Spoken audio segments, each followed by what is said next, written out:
আসসালামু আলাইকুম ওয়া রাহমাতুল্লাহি ওয়া বারাকাতুহু। প্রিয় দর্শক, একজন প্রশ্ন করেছেন যে কোনো কথার প্রসঙ্গে আমি আমার স্ত্রীকে বলেছি, তুমি তোমার পুরাতন প্রেমিকের সাথে কোনো প্রকার যোগাযোগ করবে না।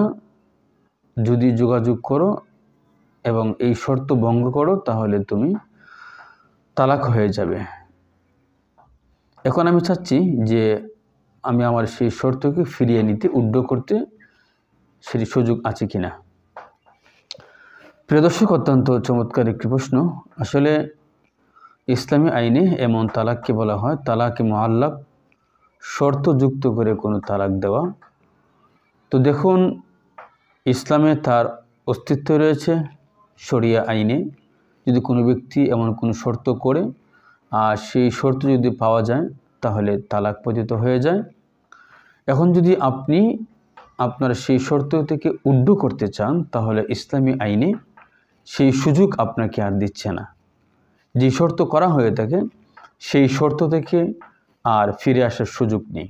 এই জন্য আপনি যেই শর্ত আপনার স্ত্রীর সাথে করেছেন, যদি সে তার প্রাক্তন প্রেমিকের সাথে কথা বলে তাহলে তালাক হয়ে যাবে।